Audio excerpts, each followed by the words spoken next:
김천애라는 소프라노 가수를 아시는지요? 한인 듯 주문인 듯 평생을 울밑에 선 봉선화만 노래하던 이 성악가를 그러나 이제 기억하는 사람은 많지 않을 겁니다. 봉선화 혹은 봉숭아, 폐결핵을 앓던 누이 같은 꽃. 봉선화는 울밑에 선 봉선화야 내 모양이 처량하다. 길고 긴 날 여름철에라는 노랫말로 암울하던 일제 말기 우리의 절망을 가장 절망적으로 표현하던 우리의 독백이었습니다.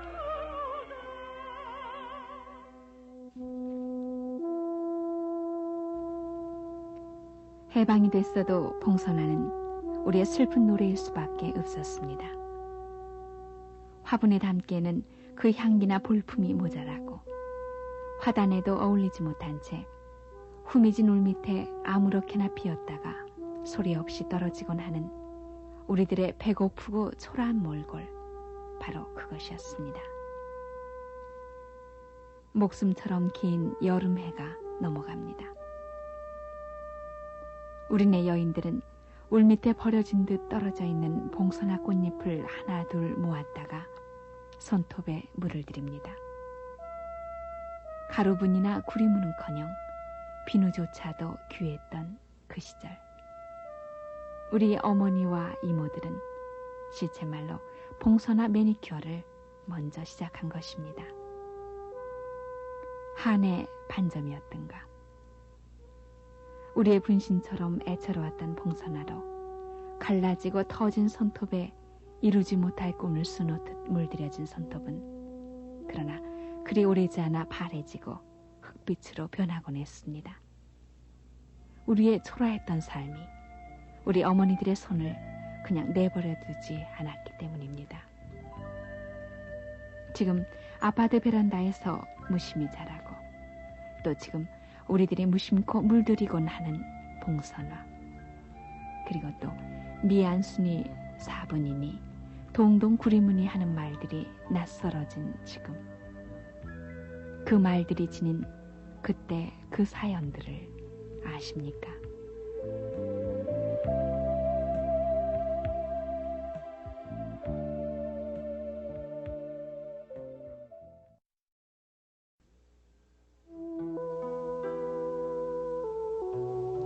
훌륭한 국민이 되자면 먼저 라이온 치마분으로 어렸을 때부터 아침 저녁으로 이를 말쟁이 닦는 습관을 가집시다. 해방 후 6.25가 터지기까지 거의 매일같이 신문에 등장하던 광고 문안입니다. 그때 그 치마분이란 가루로 된 치약을 말합니다. 치약으로 이 닦는 시대가 아니었던 그때니만큼 오늘 우리가 생각하는 화장이니 화장품은 전혀 생각할 수조차 없던 그런 때였습니다. 왔어요. 동동구르마. 자, 빨리 가요. 자. 앞집에 꽃분이, 뒷집에 예쁜이, 옆집에 곱다니, 자 어서 나오세요. 돈 없어서 못 사는 사람은 공짜로도 발라줍니다. 마치 엿장수의 가위소리나 두부장수의 종소리처럼 둥둥 울리던 북소리는 일제시대의 동동구리무 장수의 북소리와 전혀 변함이 없었습니다. 크림의 일본식 발음인 구리무에다가 이 둥둥하는 의성어를 합쳐서 만들어진 이른바 동동구리무. 그때부터 우리의 60년대 초까지 시골의 장터나 공회당 같은 곳에서 어렵지 않게 볼 수 있었던 동동구리무 장수. 나서기가 수줍어 어린 동생을 앞세우고 빈 곽을 들고 가 오화너치 아니면 고무신이나 유리병 혹은 바지를 듬뿍 내놓고 덜어 파는 구리무를 사면 꽃분이나 곱다니는 그날 밤잠을 못 이룹니다. 처녀들이 집안에서 이러지 않소. 이러는데 이제 동동거리는 소리가 나잖아. 북치는 소리가 나면 아이고 동동구리무 왔다 하고서는 돈이 있어요. 그때는 돈들이 없잖아. 어른이 나야나 돈이 없으니까 이걸 사서 쓰고 싶어 죽겠는데 살 돈이 없단 말이야. 그래서 이제 어떻게 해서 그놈을 못 익혀놨다가 이제 그 구르무 장사하면 이만치 각 뚜껑에다가 50원, 100원, 100원도 컸다 그때. 100원이 뭐요? 50원, 몇십 원. 1원 50전 뭐 그런 거. 그거 사서 쓴 거야. 그럼 사다 놓고 발라보고 덩어리 부는 이제 물 개서 이렇게.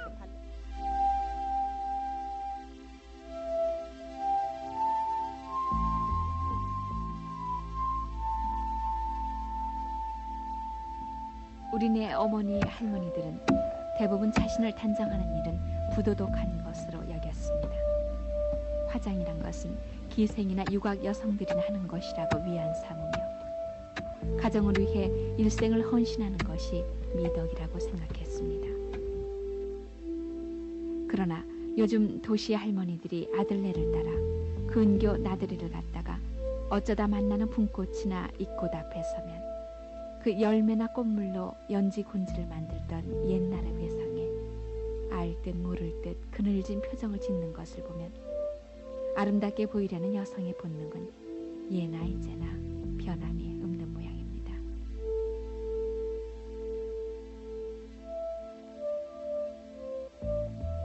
하도 다른 사람 참 막 구리모 바르고 머리도 지름 바르고 글자도 그라는 게 붉어가지고 친구들한테 가서 조금 바르고 막 그거 어디에 나서 사서 발랐냐고 찾아가지고 꼭 가져오라 해도 있어야 가져오죠. 친구한테 얻어 발랐다 하면 그래 놓은 게 영감님이 더 그런 걸 못하고 하는 기라요. 없는 가정에서 언제 그런 거 사서 얼굴에 바르고 할 적이 있을까 보냐 하니 도저히 못하고 그래요. 그래갖고 시집 올 때는 한 번 이제 이래 얼굴에도 바르고 뭐 머리에도 지름머리도 하고 그래 발라보고 그랬지요. 이도 빠지고 늙어 빠져서 이랬지. 젊었을 때는 낯이 질주가이 모두 이쁘다 했어요.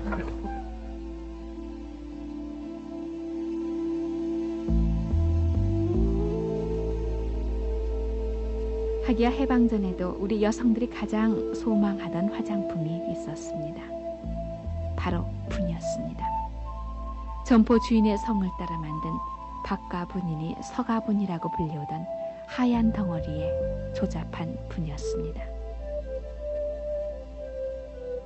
하얀 덩어리를 손바닥에 놓고 물에 개서 얼굴에 바르도록 한 이 박가분, 서가분은 납독이나 화장독의 시비에 휘말리기도 했지만 비싸고 귀하기 때문에 어렵게 얻은 이 분 한 곽은 납독이나 화장독 걱정은 뒤로 물리고 그저 바르기가 아까워서 두고 보기만 하다 굳어서 못쓰게 돼버린 웃지 못할 얘기도 어느 할머니의 기억엔 아직도 생생하게 남아있습니다. 이제 아버지가 구리모 한각을 사다 주면 그놈을 악긴이라고 모시고 장롱 밑에 넣어놨다가 이제 애끼고 두었다가 본다 치면 그러면 소라서 그냥 돌멩이 되어서 버리지 않아요. 지금 조금 남은 세상이라도 이렇게 이런 꼴을 보고 이런 좋은 세상을 보고 이런 좋은 세상을 보니 내가 얼마나 허무던지 몰라요.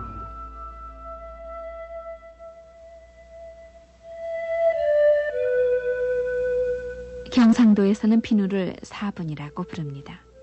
포르투갈 말로 비누가 샤봉인 것을 보면 그 진귀하던 박래품의 이름에서 비롯된 것인지 알 수 없습니다만 우리가 요즘 쓰는 향내나는 비누가 일반화된 것은 60년대 말이었습니다. 그때까지 양잿물에 톱밥을 섞어 만든 이름도 없는 도토리묵같이 생긴 거무튀튀한 허드레 비누로 우리는 몸도 씻고 머리도 감고 빨래도 하곤 했습니다. 아직도 우리 기억에 생생한 탈모 비누 사건이 난 것도 불과 15년 전인 1971년이었습니다. 지금 우리 젊은 군인들은 일반인들 것보다 더 세련되고 향기로운 비누를 각기 쓰고 있습니다만 40, 50대 중장년들이 군대에 있을 때 쓰던 이른바 똥비누로 머리를 감아 머리카락이 빠졌다는 사건이 바로 탈모비누 사건입니다. 해방 전에는 화장비누, 세탁비누가 배급제가 돼가지고 물건이 아주 귀하고 구하기도 참 힘들었습니다.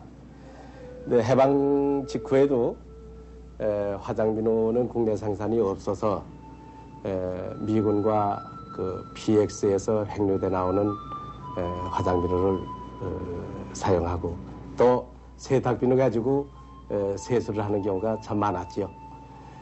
1947년도 그 전후에서 이북하고 이제 물자 교환을 해가지고 흥남표가 붙은 그 화장비누가 들어왔던 적이 있는데 이것은 지금의 세탁비누보다도 이제 품질이 훨씬 좋지 않았습니다.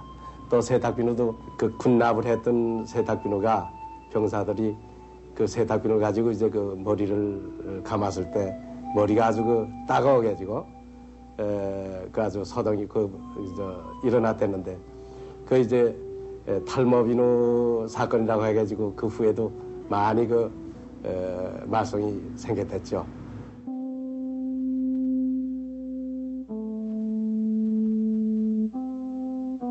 그 비누로 집에서 빨래를 하면 흰 교복에서 도토리묵 같은 그 색깔이 안 빠질까 조마조마하지만 우리 어머니들의 정성스러운 빨래 방망이는 신통하게 때와 색깔을 곱게 빼내곤 했습니다. 그 잿물비누 혹은 팥비누, 녹두비누가 헤쳐놓은 할머니들의 거친 손매듭. 세월은 바뀌었어도 그 흔적은 사라지지 않습니다. 동동 구리무에서 박물장수들이 팔러다니던 공산 화장품이 생산되긴 했지만 6.25 동란통에 그나마 잿더미가 돼버린 틈을 타 일제 밀수품이나 미군 PX에서 흘러나온 미제 화장품이 판을 치기 시작했습니다.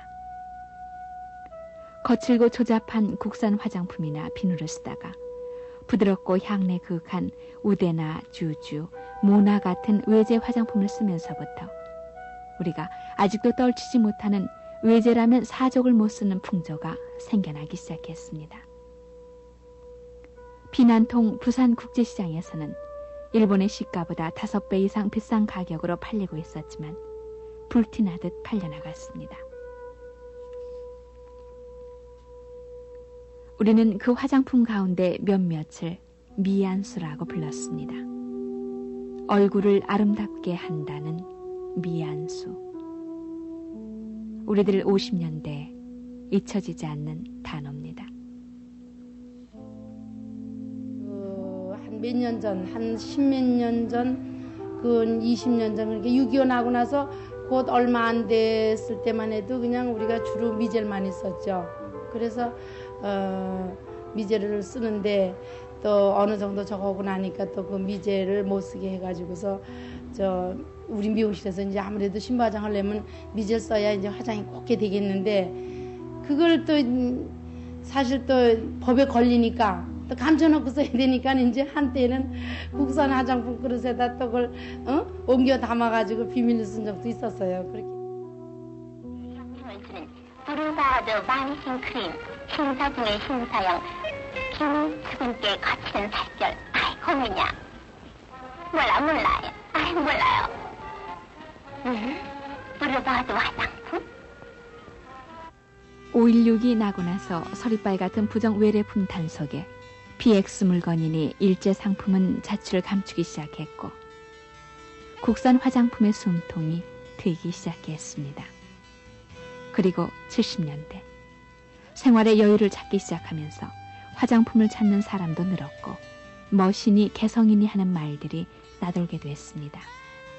그러나 화장품의 수준은 동동구리무 시대의 수준을 크게 벗어나지 못했고 화장독 시비가 끊이질 않자 급기야 외국의 기술 도입이 불가피해졌습니다. 프랑스 코티분을 시작으로 도입하기 시작한 외국의 기술은 국산 화장품의 수준을 놀랍도록 향상시켰고 그 이후 불과 20년 사이에 화장품은 다른 어느 부분보다도 급속도로 발전해 지금은 상품 수출은 물론 플랜트와 기술 수출까지 하게 된 단계에 이르는 것입니다. 지난해 우리나라는 화장품의 선진국인 프랑스와 이태리를 비롯해 세계 20여 개국에 210만 브로치의 화장품을 수출했고 자유중국과 태국에는 기술 수출을, 일본과 인도네시아에는 영업 기술 사원에 대한 교육 훈련을 시켜주고 있습니다. 밀수와 암거래의 대명사를 불리었던 화장품이 이제 100% 수입 개방에도 눈 하나 까딱하지 않는 수출 주도 상품으로 변했으니 외제 화장품을 국산 과계에 담았었다는 불과 20년 전의 얘기가 거짓말처럼 들리는 그런 시대 속에 우리는 살고 있습니다. 우리나라가 얼마나 발전했습니까? 유리공업도 발전했고 합성공업, 초자공업도 그렇고 의약품, 화학원료 같은 것도 종합적으로서 훌륭한 원료가 우리나라에서 생산되기에 이렇게 좋은 화장품들이 생산할 수 있는 것입니다. 인삼제제를 지금 바이오로 연구해가지고 지금 많이 생산하고 각국으로 많이 수출하고 있는 만큼 이것은 전 세계에서 많은 호평을 받고 있고 매년 그 양이 증가되는 일로 있을 만큼 우리나라의 화장품은 특출하게 난 나라에서 맹길 수 없는 화장품을 만들어낸다는 것만 해도 대단한 걸로 생각하고 있습니다. 옛날에 화장품을 제가 직접 40년 전에 생산해 봤습니다만은 그때는 미국 사람들 먹고 나면 깡통으로서 그 캡불을 맹길고 이 상자도 없이 그냥 레시엄 상자로 제어 맹길어 가지고 막 시장에 파는 거 생각한다면 꿈만 같습니다.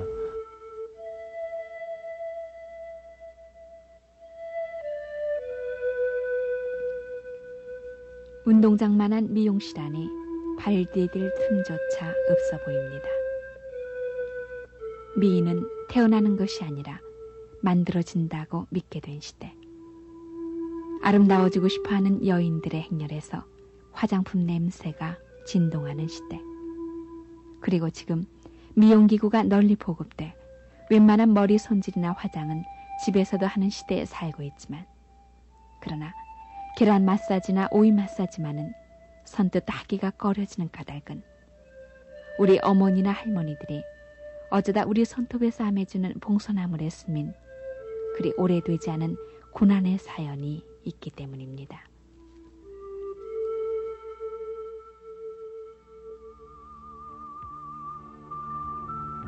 봉선화는 예나 이제나 때가 되면 어김없이 꽃잎을 터뜨립니다.